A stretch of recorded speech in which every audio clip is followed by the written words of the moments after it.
What's up, everyone? Thanks for tuning into the Mishmash podcast. Today, my guest is Jason Hoffman, managing partner and chief instructor of the MAX Challenge of Edison, and a longtime martial artist instructor as well, right? As well, yes, correct. Tiger Schulman's? Tiger Schulman's. All right. Jason, thanks so much for coming through, man. I feel like this is a conversation a couple years in the making. So. Amen, absolutely.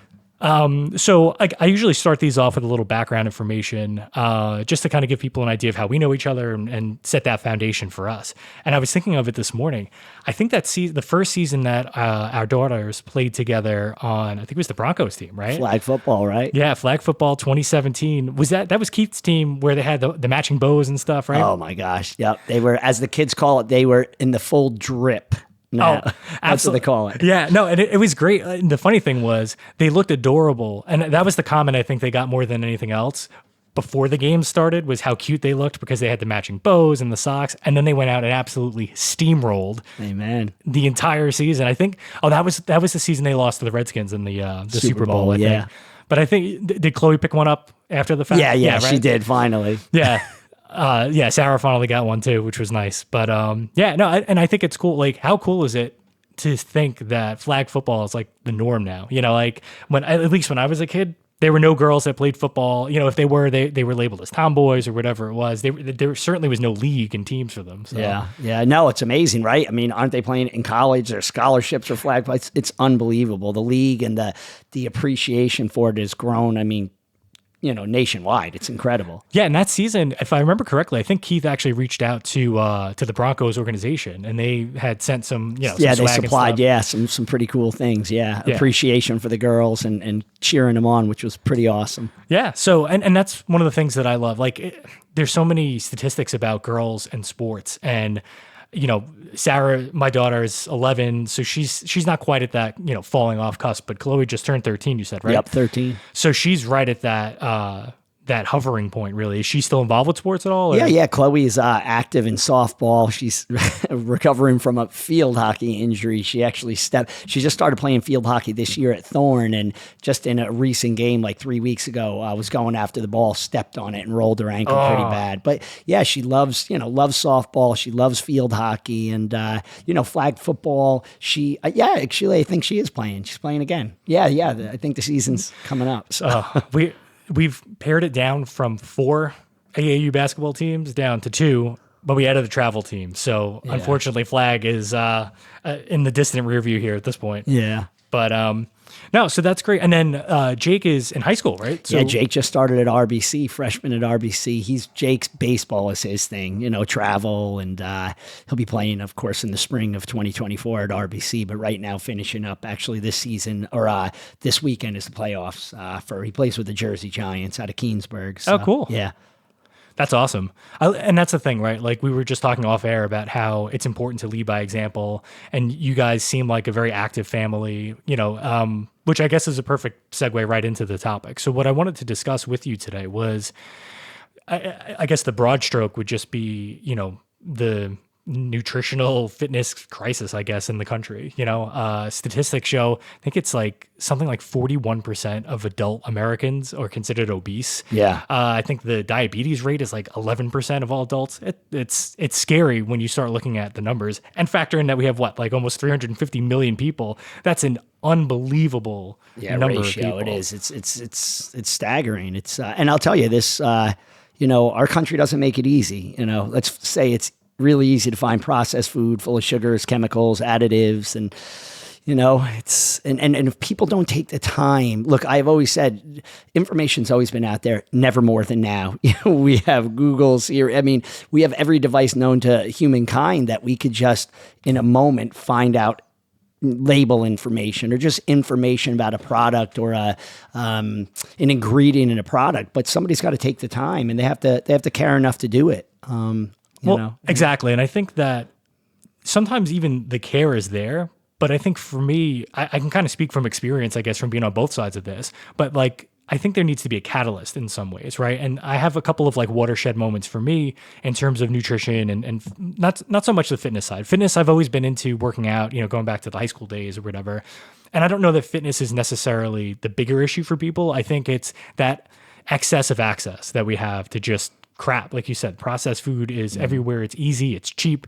I mean, there's a whole deep dive we could take into, the decision making behind like how these restaurants wind up where they do, socioeconomically. Sure. That's a real thing. Yeah, no, it's crazy. But I know for me specifically, like I was always a Burger King kid, I mean, in high school, I burned it off before I finished eating it at that point, So I never really thought much about it until Heather and I got to college, and our freshman text was this book called Fast Food Nation. And it was kind of like an expose about the fast food industry, really focused on McDonald's, but, burgers and that whole process in general. And that was like an eye-opening thing for me. Like I cold turkey stopped eating the burgers at that point. That's from that point forward, because it was just so horrifying to me. And that's an example, like you said, of like the information being out there. And I mean, it was great that they chose it for us as our text, because I wouldn't have just randomly picked that up. Yeah, no, absolutely. I agree. And like I said, look, we're parents, and we not saying that it's easy to take a child and bend them to meet your will, because they have a will of their own. But let's face it, like you said, you've whittled down from 4 basketball teams to McDonald's drive-thru is really quick. It's it's as quick as a NASCAR pit stop, basically. So when you're going from activity to activity and you have multiple kids, it makes sense. But it's tough. So that's the thing, right? So anybody that's been following the podcast, or at least me the last couple of months, like I've been on a huge journey myself, right? In terms of nutrition and body recomposition and all of that. And so much of it was education on my part, where again, the information was there, but I didn't necessarily have the motivation to seek it out. And I think, and that's why I wanted you to come on, because I've been thinking a lot about the psychology about it, or behind it. And you're such a cerebral guy. You've got such great perspective. I feel like you probably understand this, have understood this for decades, and I'm just only now coming into it, right? But I know for me, it was more a fear of change, I think, and either not being able to or not wanting to, and that's the thing. Like it was frustrating because it was such an easy change to make once I made it. And that, like, I remember we went out, it was maybe 2 or 3 months ago at this point. We had gone to a brew pub after one of Sarah's tournaments in Pennsylvania twice. One was like in March, and then the other one was after I started this journey. And it was unbelievable. Like there was a part of the menu I didn't even look at the first time we were there. Yeah. And now it's flipped where I won't eat, like, why would I even bother, having the crap food when there's better options available? Yeah, no, I agree 100%. The interesting thing is, I think everybody, like you, the aha moment, what's the catalyst, right? And the way I look at it is pain moves the needle. And I'm not talking about I stubbed my toe pain, but, how many times can a person wake up, look at themselves in the mirror and be sick and tired of feeling sick and tired, or just not like the way they look, the way they feel, not like the way their clothes fit. And I have members that'll tell me, my solution to weight loss wasn't, prior to coming to me, wasn't, nutrition, exercise. It was, I'm going to go to the store and buy the next bigger size pant. Right. Yeah. You know what I'm saying? But so, one of my mentors taught me a long time ago a saying that stuck with me. And we're talking, this is probably close to 30 years ago. And it goes like this, that until the pain of staying the same is greater than the pain of change, you ain't changing. Because to make a change requires time, commitment, sacrifice, realignment of your brain, shifting your perspective, being self-disciplined, all of it. That's freaking painful for a lot of people. It's not easy, but it's also not easy to feel like garbage and not be happy with your self-image, because as we were talking before, off interview, was parents lead by example. Either kids lead parents or parents lead kids. I mean, that's really what it comes down to. So if you're feeling that way, subconsciously, what does a child pick up from you? If you don't have energy because you're lethargic, because you're not fueling your body the right way, or exercising, how much can you really give to your kids? That reminds me of, and you'll probably heard this analogy before. This is a true story for me. Flying the first time I can remember on a commercial airliner, I might have been 5 years old, and of course, the pre-flight announcements have not changed. In the event that the cabin loses pressure, an oxygen mask will drop down from the ceiling if you are traveling with small children, I'll never forget this, Matt. If you're, I'm sitting next to my mother and I'm listening. If you're traveling with small children, I'm like, I'm a small child. Put the mask on yourself first, then your child. And at 5 years old, my immediate thought was, how dare him? What do you mean? It's about me. In hindsight, growing up, well, if you don't put it on yourself first as the parent and you pass out and you're incapacitated, you ain't helping your child. And I think that is such a great analogy, metaphor for, for this adulthood decision-making navigation process of how can I integrate fitness, wellness, nutrition into my life, which would then become a trickle-down effect for my kids. Yeah. Yeah, that's a great analogy. I never thought of it that way, but it's so true where I guess it's one of those like actions speak louder than words too, right? Where that's something that I've tried to be cognizant of since when Tim was an infant. Like if I say something, I got to make sure I follow through with the behavior. And if I do something, I can't say something that's, counter to that because that causes mixed messages. And then you leave it up to the kids to try to figure out what, like what you should actually be doing. Yeah.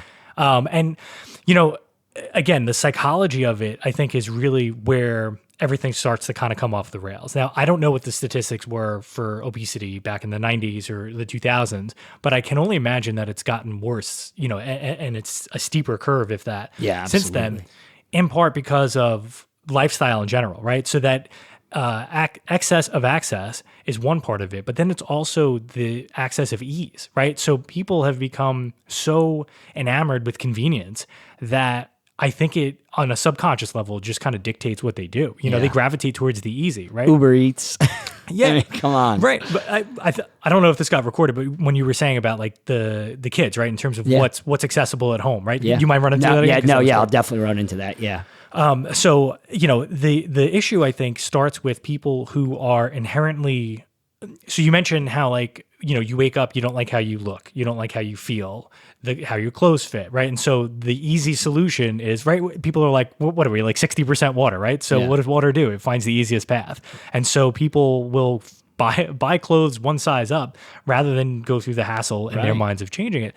But I think it goes even further than just a nutrition and a fitness decision. I think in terms of a lifestyle, like so many people don't do enough with their time and their lives to find value and to find like real happiness. So many people just kind of live vicariously through social media, which kills me because, I see it here in Hazlitt specifically. There's lots of groups, which is great. You would think socializing, whether online or in person is the same thing, but it's not. Like there's just, in some cases, people are just completely different online. Like I don't want to say that they force it, but they are it's well crafted, put it that way. Yeah. And people get sort of suckered into thinking that that's how their lives are. And it just forces a mirror back on themselves. And it just starts what I think is a negative cycle that invariably winds up, affecting nutrition and fitness. Yeah, no, look, I mean, we, like I said earlier, information is so quickly at our disposal when we want it. It's also become a distraction. Technology is as great as it is. It's also a distraction. And,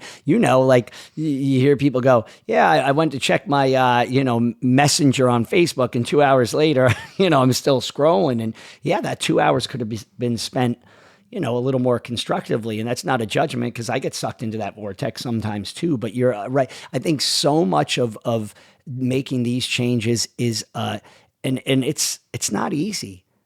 Look, you look at somebody in shape and they're, glowing and they're a shape, man or woman, I don't care, the age or gender. And it's easy to think, oh, it's easy for them. They love working out. I'm not like that.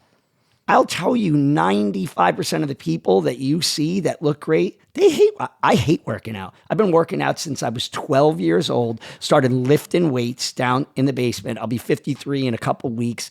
I haven't stopped working out. Have there been times where I have? Of course. Are there times over the last 42 years or, 41 years that I have been less active? Of course. But there has never been a month where I haven't worked out, and then, you want to. Yeah, I wanted to jump in because that's something that I think is really critical. And that's part of what I suspect is daunting to a lot of folks when it comes to the fitness side of it. For me, working out, when people go to the gym with a really narrow focus, right, or a short-term goal, I want to get a six-pack, I want to have this, I want to have that. It's not that they're destined to fail, but they're really not priming themselves for success because it's a lifelong thing. Like my goal, I just turned 40 in March. My goal is, 40 more years from now to be just as active, to be healthy. It's the long game. And people don't, again, whether it's the attention span or just being short-sighted, they don't think of it as just another part of, of their day, of their life. They eat every day, right? Yeah. And so why can't fitness be the same kind of part of it? And I think a part of that is also, you kind of bring up a good point, is people think I need 2 hours to work out. Listen, man, if you have 10 minutes of something is better than a whole day of nothing. It's like, oh, I can't meal prep and eat 5 good meals a day. Could you eat 1 good meal?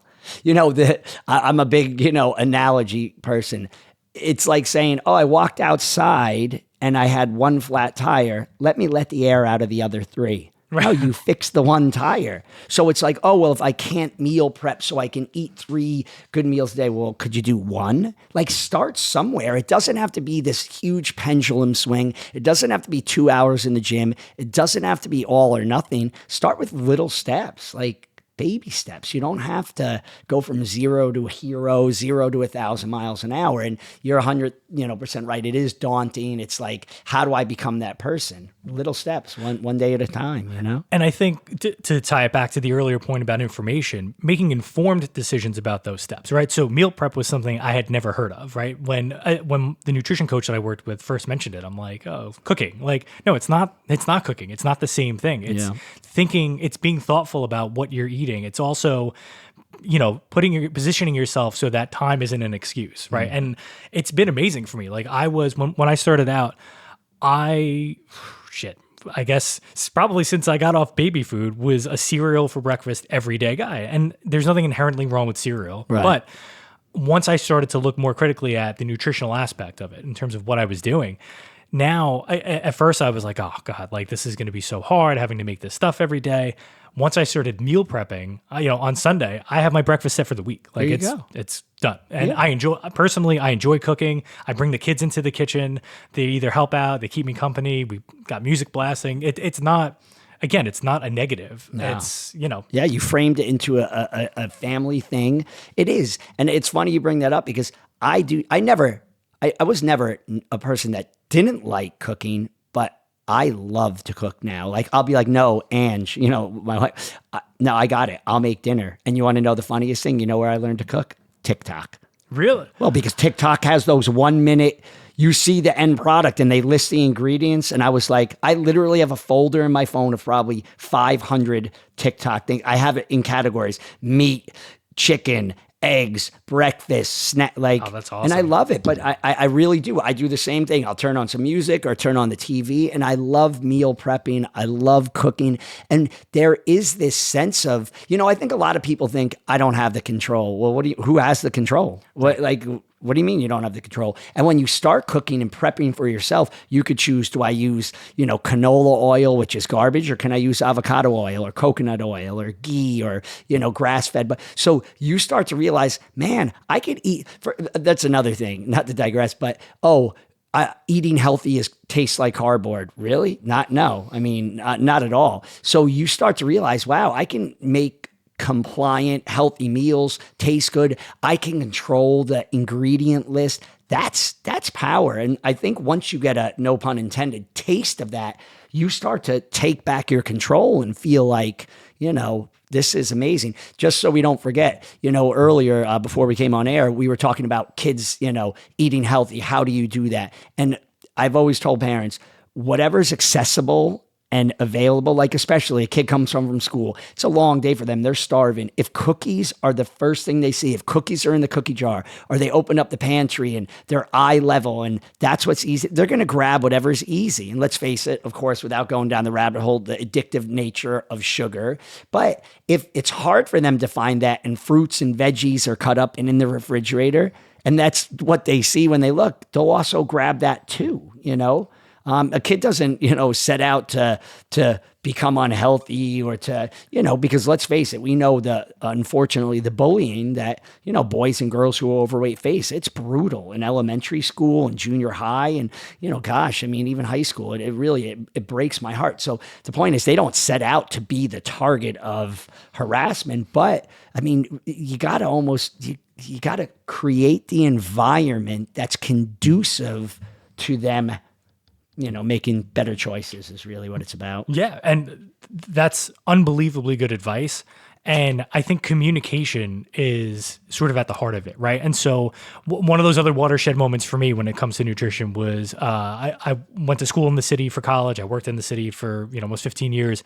And right around that time was when Bloomberg enacted this law where they had to post calorie information, I remember that. Sugar content on, banning certain sugar. I don't know I guess it was a soda ban specifically. Yeah. And that was kind of eye-opening for me too, right? Like, again, in college, we were just lazy, in terms of making those nutritional decisions. You coming off of adolescence where, like I said, you burn off anything, in seconds. You don't have a lot of money either. So a 59-cent cheeseburger is good.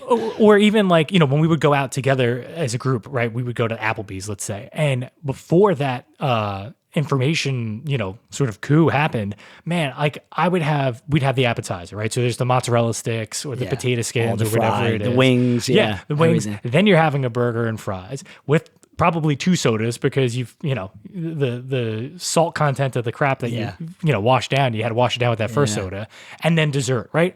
Once that calorie information came out, holy shit, it was eye-opening to me.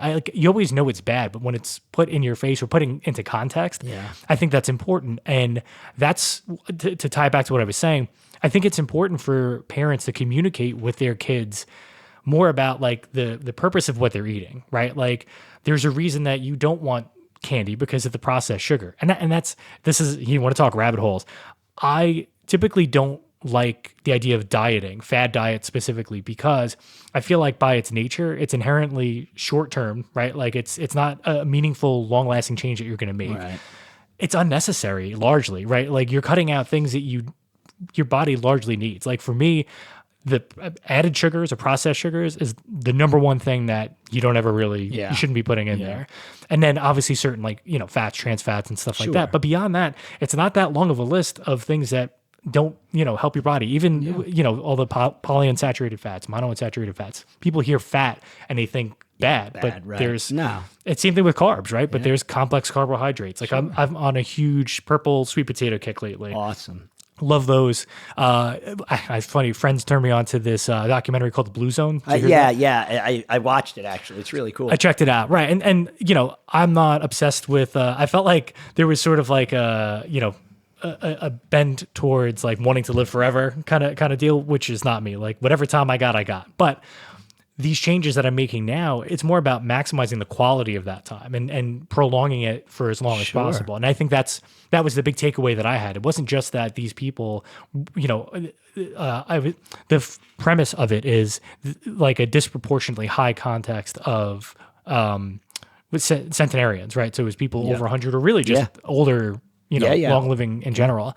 But these people were still super active. Like they were Walking, no nursing homes, gardening, playing games. Right. The family unit was a big part of it. Yeah. And that's a perfect analogy to draw. So that was actual meaningful social interaction, face to face, like in person stuff. And that's what I think gets lost. And, I shit all over social media because of that, because I feel like it's such a distancing sort of tool. But I do like what you mentioned about like TikTok. That's a great way to leverage a potentially negative, medium for good. Like, because a lot of those recipes too, like you would think, oh, it's all fried chicken and this and that. It's not. A lot of it is health first. And, So I have, oh my gosh, like so many favorites, and they just make it easy. And, a busy person. So that's the point, is there's no excuse. I could have made an excuse like I'm busy. Listen, I'm an owner at the MAX Challenge. I told you I'm back at Tiger Schulman's teaching MMA. I own a consulting company and,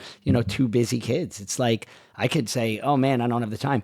It makes it easy Yeah, and I'm not suggesting TikTok is the only thing that makes it easy, but it made it easy for me. It made it appealing. And I remember the moment I saved the first, video recipe and made it, I'm like, this is it. Yeah. It wasn't that I wasn't eating healthy before then. I was, but mainly Angie was preparing the food, or if I had to go out for it, I would shop and pick the right healthy foods or whatever it was. But yeah, now I'm so motivated. Like in the beginning of the week, we'll talk about our schedule. It's Angie, what's your schedule? Okay, so I have to make sure dinner is ready for the kids on Monday, Tuesday, and Wednesday. You got Thursday. So it's like planning, it's having a plan, like the old adage, right? If you fail to plan, plan to fail. It's right. like, yeah, so you got to plan. But again, that lends itself back to I'm in control. And once you realize that you are in control and you can do it, the sky's the limit. Yeah, and I can't stand excuse making just in general. And there's a laundry list of them. I'm too busy, like you said. I can't's a dirty word. Whether you think you can or you can't, you're 100% right. Yeah. I buy into that wholesale. And to kind of harken back to a couple of things that you pointed out before, one of the excuses people make is, I don't want to have rice cakes for dinner. Everything, healthy food tastes like crap or it tastes like cardboard or whatever. And that's such a crock of shit because, again, it comes down to control. You make your own food decisions, right? If you like certain things. So for me, I went from having a bowl of cereal as breakfast every day for, from the time I could crawl till May. Now I do like an oatmeal bake, and it's basically like a quiche, but it's an egg bake. And the egg bake, I just load it up with veggies. Awesome. That's it. It's broccoli, peppers, and when I was doing it at that point, it was bringing the kids into the mix. So we were deciding together and I was sharing it with them, and eating the rainbow is a big thing. So it was making it colorful. And the first couple of times I made it, and I enjoy cooking. So it came out great. And I was really proud of the decision that I made because I realized like that's all it was. I just made something different. Yeah. It was so much easier doing the meal prepping and everything. And that's another thing I wanted to get back to before is people, I can't afford healthy foods. I mean, you don't have to go. I mean, I've gotten hooked on Manuka honey, which is a problem. Expensive. But yeah, so maybe just stay out of the Manuka honey aisle. Yeah, exactly. But in terms of like the other options, like, I hate, just from a corporate standpoint, the premium that's placed on healthier foods. Absolutely. It's insidious, it's but ridiculous. but it's no longer, prohibitive in my opinion. Like when you go to ShopRite, you don't have to go to Whole Foods. You don't have to go to Wegmans. You can go to ShopRite. You can go to, Aldi. And that's the other thing too. I don't know how familiar you are with this. Again, newcomer to the world here. But in terms of when you go food shopping, like try to focus on the exterior. Right? Perimeter. Yeah, the perimeter. Yeah. Because that's where a lot of the healthier stuff is, getting fresh fruits and vegetables, getting, things like that instead of going through the interior aisles where it's all all the junk processed. It lasts for a long time on the shelf there and on the shelf back at your house. If things aren't decaying and getting moldy in a handful of days, it's like, what ingredient is keeping them like that? You're absolutely right. And look, I was a hardcore organic and still am, but it gets expensive, man. It really, really does. And I do organic, with certain things, certainly like berries and stuff like that. I'm okay with non-GMO too, because if it's not genetically modified, it can't withstand as much pesticides, herbicides. I mean, we're fighting an uphill battle in this country. Let's face it, big lobbyists, big companies, agriculture. I mean, it's a money grab. And at the end of the day, it's not even so much politics, it's economics, right? It's just, if there's money to be made, then that's what it's going to go towards. And I just hate that.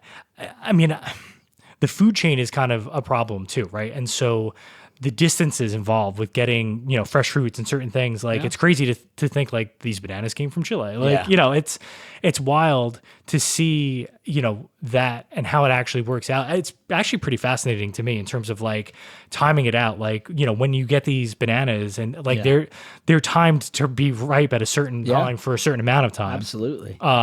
So it's that, I guess, it's difficult to do that versus just pumping out these crackers that, will be there along with the Twinkies, until the end of time. Yeah, for sure. And, look, obviously seasonal, certain things aren't available. Okay, so maybe during certain seasons you make different choices. And look, I mean, everything's within your reach. I think for me, and what I always, encourage my members to do is make it simplicity duplicates, right? Complexity doesn't. So if you're making it complex where, oh, I have to eat in 30 minutes, what should I have? I.e., I haven't meal prepped. Oh man, but then I got to be on a work call in 45 minutes, I'll just grab the easiest thing. So I think that coming up with a plan, making the solution easier will lend itself to you doing it more frequently. And when you do it frequently, it's like that vicious cycle.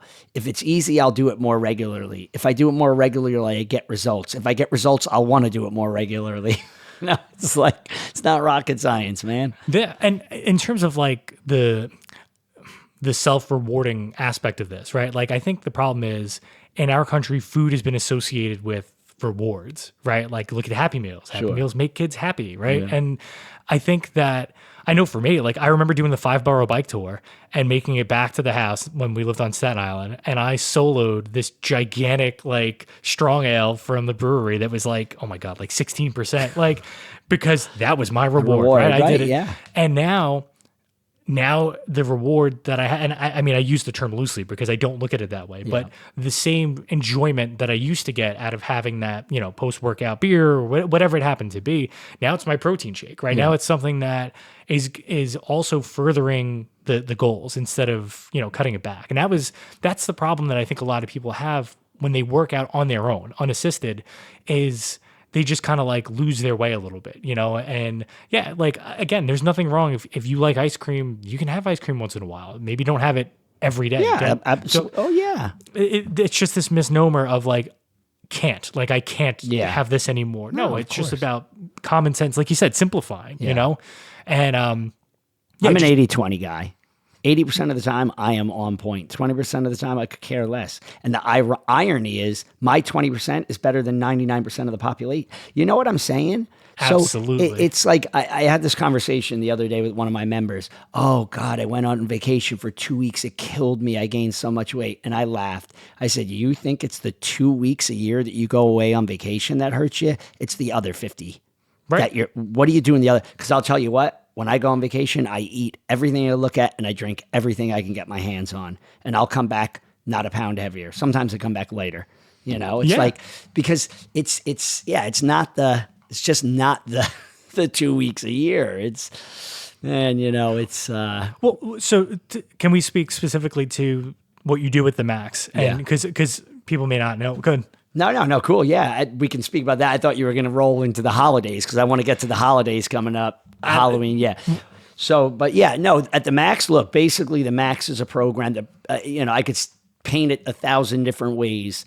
Number one, motivational fitness classes, right? So we provide a ton of motivation, inspiration. The protocols are set up ahead of time. So one of the things that keeps people out of the gym is, okay, I get there, I don't know what to do. I look at the equipment, I don't even know how to get on the equipment. I don't even know what body part it works. So then they're discouraged or embarrassed to ask, and what do? They go walk on the treadmill and go home. Well, that's not really that fun, which is why most people don't stick with the gym. So we provide all the workout protocols. A member does not have to think. They come in, the class format is already set up. And then the other thing is a complete nutrition program where we just counsel them through basic nutrition. It's the 5 food groups that have been around since the beginning of time, proteins, fats, carbs, fruits, veggies, right? That's it. It's like we tell them these are the foods that you want to eat. So it's the right food in the right portion at the right time. We provide all the collateral. We have an app. We have a private members group on Facebook. So because they're only with us 45 minutes a day. Well, what happens for the other 23 hours and 15 minutes, we want to provide as many resources as possible so they're given the best opportunity to excel and hit their results. I think more than anything, we just provide a culture where you never feel like, like the Planet Fitness thing about, no competition. Like there's no competition. It's totally cool. You're you, I'm me, he's her, him, she's her. You're here for yourself. And I'm going to love you no matter what. I'm going to give you workout. I'm going to give you the nutritional support, and we're going to make it fun. So that's really what the Max is. It's just helping people live longer, healthier, happier, more fulfilled lives, pretty much, through fitness and nutrition. Right. No, but I love the pairing of it, right? And that's the problem too, is you have some folks who kill it at the gym, but then just completely undo everything that they're doing by the eating side. I guess it's not quite as, as common for it to be the inverse, people eating really well and then not exercising. Right. But still, the point is they go hand in hand. And I think on paper, it sounds like, you're set up for success in a way that you wouldn't be just joining a gym and even getting a consultation here or there. Or whatever, it's really what it is. I mean, there's been, I know you're into data and studies and stuff like that. And, there have been so many studies that cite a person, and I'm not just talking about in fitness, in anything, when you're in a group of men and women who have a common goal and you're working together collectively, although, you might be there for, slightly different reasons than I have to do it on my own. I'll tell you, most of the people that show up, probably like me, they don't show up because they love working out. They show up because they love seeing their friends in class. They love the social aspect of it. They love the support from a coach and trainer. We play music, so it's a fun environment. It's really like a show. I mean, that is what it is. When you come to one of my classes and most of the Max Challenge classes, we're performance artists. It is a freaking show. It's not, hey, get down, do push-ups. Hey, stand up, do squats. It's humor. You know every member's name. I know their dog's name, their kid's name. I know the color of their freaking carpet in their house. Really intimate. Nothing wrong with F45. It's an incredible program. Tech, I love technology. Orange Theory, awesome. We have none of that. We are high touch, low tech. Those places are high tech, no touch. Right. They don't give a shit if you show up or not. If you're my member, 2-3 days goes by, I don't see you, you're getting a call, an email, or a text. Where are you? What's going on? So we hold people highly accountable, and our retention rate is astronomical. I was telling you, so November 12th, so just here in a couple of weeks, it'll be our 11-year anniversary. So think about this. We are a 10-week transformation challenge. Member comes in, they sign up for 10 weeks. I would say probably 15 to 20% of my members have been there since day one. Wow. 11 years ago. So that means they came 11 years ago to sign up for a 10-week challenge, and they're still there. I have members that have been there for 10 years, 9 years, 8 years, 7 years, all the way down. And that's the difference. In a program like this, when you provide the right, like I said at home, hey, moms, dads, provide the environment that's conducive to getting the results, conducive to supporting your child in wanting to continue this behavior and it becoming a normal thing. Like you said before, it's just become a thing for me, eating right, exercising. That's what I try to do is we provide an environment where it's normal to come and work out 3, 4, 5 days a week. That's the norm, So yeah, it's pretty cool. Yeah. And it sounds like, again, right, going back to the psychology of it, when it doesn't feel like work, right, that's when I think people really have a higher success rate. I forget what the adage is, I'm butchering it, but in terms of choosing a job, right? If it doesn't feel like work. Right. Yeah. What is it? Yeah. If you do something you love, you never work a day in your life. Exactly. Like that. Yeah. And so it sounds like the people who have come on board and have stayed understand that bigger picture. They look at it, oh, this isn't this 10-week, limited program thing that I'm doing. And listen, right? Everything's a business. There's a business model, and that I'm always interested in what the grab is, right? So like you have all different kinds of workout programs and different things that have a nutritional content aspect to it. I remember doing P90X, which now feels like, oh my God, like a million years ago, right? Yeah. And what I loved about that was the fact that like it felt like a little community, even though it was just, the DVDs or whatever it was. And so I know that they also offered like in-person classes or whatever, but I also saw that they were pushing really hard for like Shakeology or whatever it was. Yeah. And so when you start to kind of look at it a little more critically, it's like, okay, that's the corporate draw there, right? Like that's where they can give the program away for free because they'll get subscriptions and stuff. So with the Max, I'm glad you mentioned the retention portion of it because those are the kinds of things that I like to get behind, right? Because you see like there's clearly an investment made on your part and the people on, the business side of it in the folks who are coming through versus looking at them just as, well, if you dip after 10 weeks, someone else will take your place. Yeah, It's no. not like that. Yeah, I feel like if someone leaves after 10 weeks, I didn't do my job. Look, it's not always me, but it's like I ask myself, man, did I engage that member the right way? Did I get to know them? Did I push the right buttons? Did I understand their needs? So I'll always look at it, that way, because why not? Now, if somebody just says, look, I'm only going to do this for 10 weeks because then I'm great. And I have had not too many, but when it happens, I love it. I'm never offended. I've had members come because the MAX Challenge is a certain niche of people. The MAX Challenge will never be CrossFit. Not that there's anything wrong with it. It just can't be. It's for a very niche clientele. But I've had members come to me after X amount of years and say, I'm kind of looking for the next adventure, meaning I want to level up more than what I can in a group setting. Because if I cater to them, then I lose the other 99%. Right. And I just go, my job is done. High five. Like, I'm like, you came in like a timid bird, not even liking.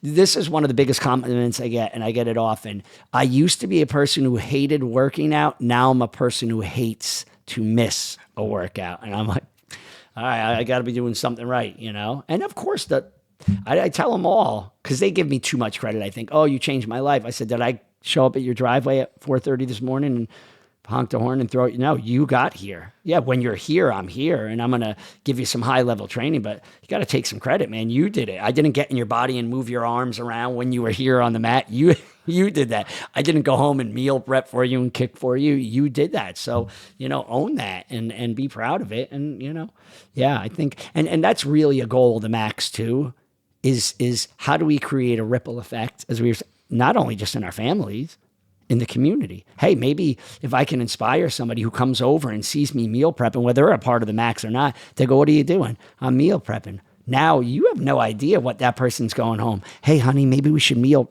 So that's really the goal, is to pay it forward as much as we can.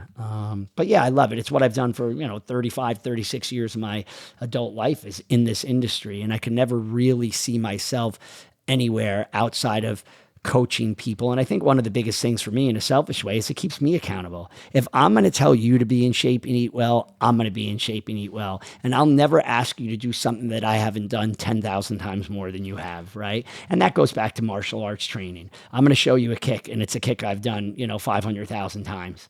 And I want you to do it now, right? Not, oh, I've never done that kick, but hey, I think it'll be good if you do it. So it's, again, the leading by example. So that's something that I take, pretty seriously. That is it's not about perfection. Nobody's perfect. I don't have to be perfect, but I want to talk the talk, not just walk the walk. You know what I'm saying? Or I say it the other way. I want to walk the walk, not just talk. So a lot of people out there who talk the talk and don't walk the walk in every freaking facet and industry and walk of life. But yeah, I want to walk the walk, not just talk the talk. And when you do that for long enough, people know, wow, all right, this guy's for real. So yeah, it's cool. So selfishly, it's freaking amazing for me, because if it wasn't for them, I'd probably not be eating as well, maybe drinking, partying a little more. But hey, man, my alarm rings at 3:45 every morning, Monday through Friday. A hangover at 3:45 is not a fun thing. So no, and that accountability, I think, is critical.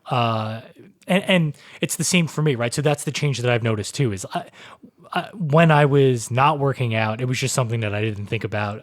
Like, I had to not think about it because it was killing me even then. Now, if I go like a day or two without doing some sort of like strenuous activity, it doesn't have to be going to the gym, right? It can be taking the dog for a 4-mile walk instead of a 20-minute one, or whatever it is. I'm accountable to myself. It's like a, countdown timer. Same thing with food. Like, before, I think part of the problem nutritionally is people focus too much on the enjoyment or the perceived perception of enjoyment. They think they're enjoying this, because it tastes good or whatever. Now, I still eat food that tastes good, but my enjoyment comes from, what is this doing for me, right? Like, knowing that you just did something great nutritionally. It tasted great. You enjoyed it. You enjoyed prepping it, and it was good for you. And that's the thing people don't factor in, right? Is we're machines, if you want to think of it that way, right? And you, in the same way you wouldn't put dish soap in your, gas can for the car.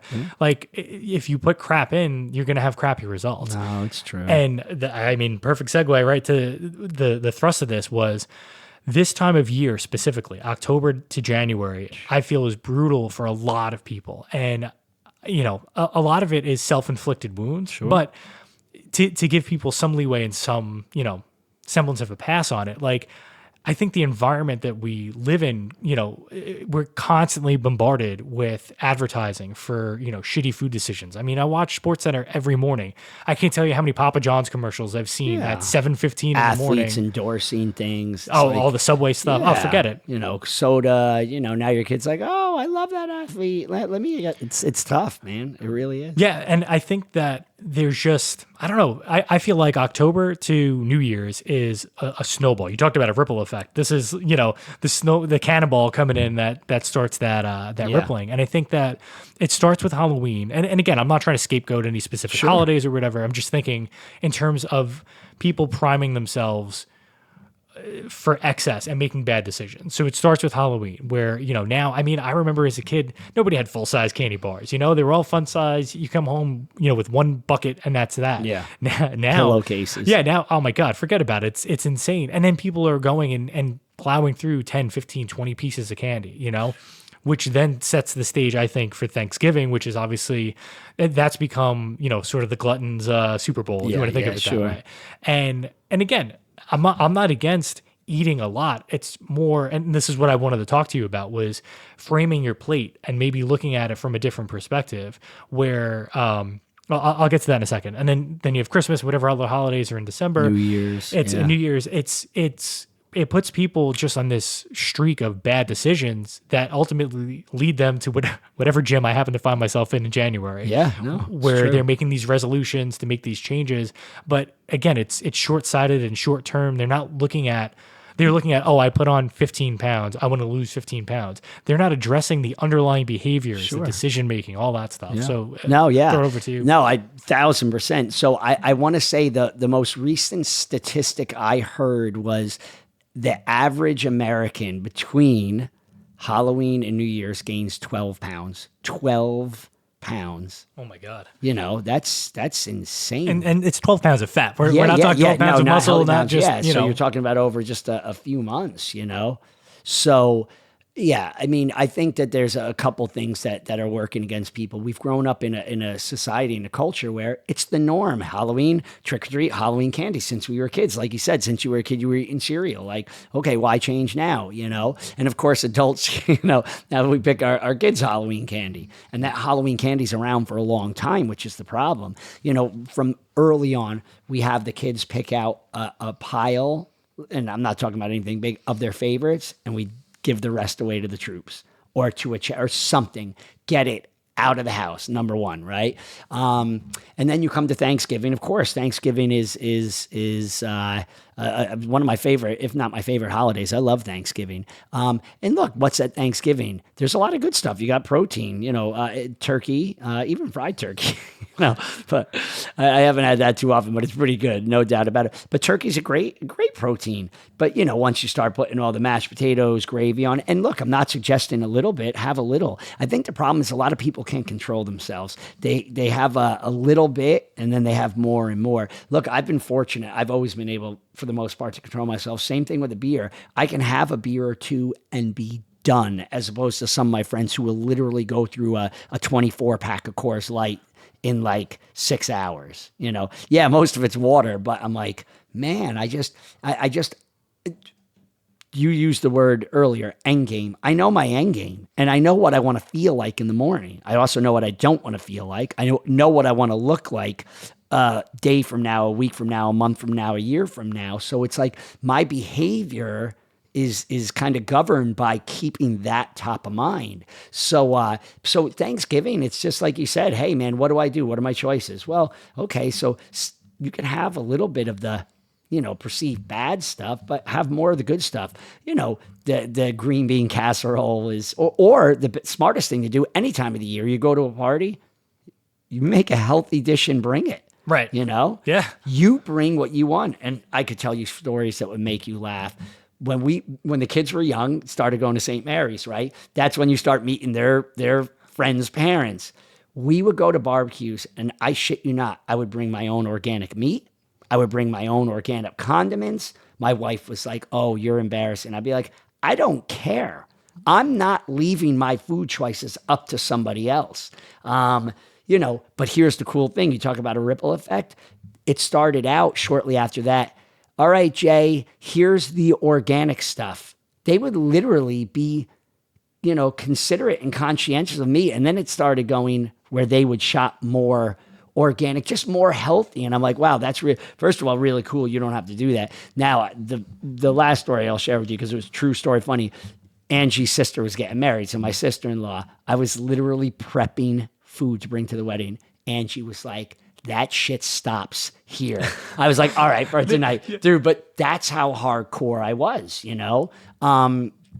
Anyway, so that's a good strategy is, you can bring something, and guess what? If people don't eat it, at least you can fill up on something good. That way you're not really hungry to pick at the crap. Another strategy that you've probably heard around the holidays is just drink a lot of water before you go. Have you ever been like, man, I'm hungry? Dehydration and hunger feel the same. A lot of times when someone's like, God, I'm so hungry all the time. No, you're dehydrated. Drink water. I've had, a glass of water and all of a sudden I'm like, I'm not hungry anymore. So, they're easier said than done, but they're easy. The problem is things that are easy to do are also easy not to do. Hey, that's another great line. I could drink 16 ounces of water. That's easy. Yeah. It's also easy to forget and walk out the door and then be like, God, I'm thirsty and let me have an extra beer. So, look, there's no magic bullet is really what it comes down to. I think simple strategies is eat something healthy before you go. So you fill yourself up, drink, hydrate yourself, water before you go. So you're filled up, at a party, and there's a lot of them, office parties, holiday parties, there's going to be a lot of crap, but there's usually salads. Eat more of the healthy stuff, less of the bad stuff. It's just, it's self-control. And a lot of people, you hear them say, I don't have the control. And I always go back to, well, then who has it? If you don't have it, then you're really in trouble because you do have it. You just have to prove to yourself that you can do it. I think the most important thing that's been said so far was you just saying that there's no magic bullet, right? Because I think that that's what people want. And in most instances, societally, there are those quick fixes. There's the one shot, cure all or whatever it is. But with this, there isn't. But there's smaller, easier decisions and things that you can make that amount to, not a magic bullet, but just as easy a solution. Like you said, right? And it's funny, I've seen a trend, especially at the gym lately, of these gigantic, oversized water, jugs. What do you call it? The jugs or whatever. Yeah. And I think it's great. I mean, it's funny, right? Because it's clearly fad directed. You can see the different brands or whatever, but at least it's something positive in that regard. And, for me, one of the things that helped in terms of making better food decisions was considering how my plate was broken up, right? And again, too, plate size is a big issue. You go to these restaurants, you go to the diner. I could not believe it was a salad, but I could not believe the size of this thing. I thought they were going to let me take it home and use it as a planter. It was so huge.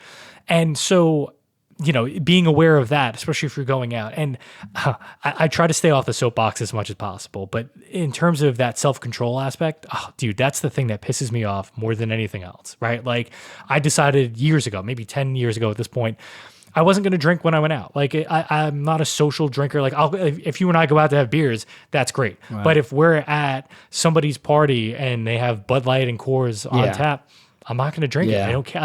I personally don't feel the need. I'd rather save those calories. For something else. For something good later, or whatever. And so again, it comes down in the moment for you to make those decisions. And I understand that that's hard for some people, but the biggest misconception that I had when I started the body recomp and the nutritional journey was I was going to be eating, lettuce leaves. That was going to be my meal. Holy shit. I eat so much more now than I ever did before, in the process of losing all this weight. It just comes down to what I'm eating. With Thanksgiving, you can have that fried turkey, you can have stuff, but I think being more cognizant of the amounts, I think is great. Huge. Yeah. The portion control and I think what happens a lot of times, because it tastes good and people are so conditioned to the certain, like you said, the colors on the plate or what they like, they'll eat so fast that they don't feel. And then they're like, oh my, if you just take your time, eat a little more slowly or portion it out, eat, then wait wait a little while. Wait 20, 30 minutes, see how you feel. Do you really need more? Look, that food's going to be out on the table for hours. Thanksgiving usually isn't it a quick, fast food in and out. It's like you're there, so it's not going anywhere. Eat a little bit, see how you feel. Maybe then you go back for, a seconds of something. But man, there's no doubt about it. I think that people just have to really, I agree with you. It's like you just have to know that it's you that can make look, as easily as you can make a bad, takes the same amount of thought process. It's not like it takes more bandwidth or energy to make a good decision than it does to make a bad decision. Like, just you decide. I think it's always coming down to step one, the first step. I'll give you an example. So, Wim Hof, I don't know if you know who Wim Hof, he's called the Iceman. Look him up. You'll love him. But he's like a world-renowned, he's a doctor of like breath work science. They call him the Iceman because they'll pack him in ice and literally to the neck, and he'll stay there for hours and hours and hours. His body temperature doesn't change. Typically where you would be frostbitten, it's because he knows how to breathe. It's just the science behind it is wild. So he's like this mad scientist. He's the coolest guy. His story is cool. And if you met him, he's even cooler. But I've been saying I got to start doing some type of meditation. I've been saying that for a while. And I said, all right, I'm going to do Wim Hof's breath work. And it's really simple, right? It's 30 breaths, 3 rounds of 30, what one person describes as obnoxious breaths. Do 30 breaths, and on your 30th breath, when you blow it out, hold your breath as long as you can. Then inhale, hold that as long as you can, and then start your next round. It literally takes 8 minutes. I said that for like 2 months, and guess what? 2 weeks ago, I said, I'm going to go do 3 rounds. I said, I'm going to do 1 round of 30 breaths. And you know what I did? I did it. And you know what I did the next day? I did it. After a few days, I said, it sounds easy, but fucking breathing is brutal. Intense, man. It's like, wow. I said, okay, I'm going to do 2 rounds. And guess what I did? 2 rounds. The next day, I did 2 rounds. Probably skipped a day. Which is fine, because you're still... Yeah, exactly. I'm doing it. This week, on Monday, I said, all right, I'm going to do 3 rounds. And literally Monday, Tuesday, Wednesday, did 3 rounds. My point is, I didn't go from, hey, I got to do it all 3 rounds. I didn't skip the complacency and the laziness. I went through that. But when I committed, I was just do it, man. Like, and I did it. And I did it. And I did it. And now it's like, it's so easy.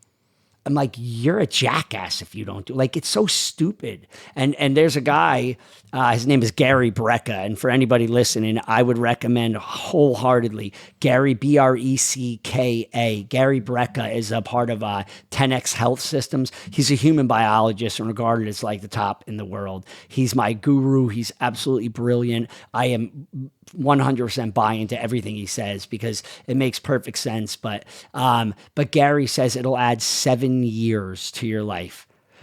I'm like, so if I breathe for 8 minutes a day, who cares? You skip a couple days here and there. I can add 7 years to my life. Sign me up for that. Like, there's easy things, So yeah, there's so much information out there. I think the human body, whatever intelligence created us, whatever people believe, I think our body knows how to heal itself. It just needs the raw material. And the raw material, as you said before, is not processed sugar and all this crap. It's, close to the soil. I think meat is fine. You hear of the carnivore diet. And that's, one other thing I wanted to say before we wrap is that everyone's like, oh, the carnivore diet, keto. I think you have to tinker. I think you have to find what works for you. I've done a lot of different meal plans. Some work, some don't, and it's just finding out, how do I feel? Is it sustainable? Again, is it duplicatable? Is it easy so that I have the tendency to repeat it? And when I do repeat it, how do I feel? What are the results that I'm getting? Am I energy high or energy low? Am I losing fat? Am I putting on lean muscle? No. Okay, then I would say, am I doing something wrong, or am I actually doing it and it's just not the right fit for me?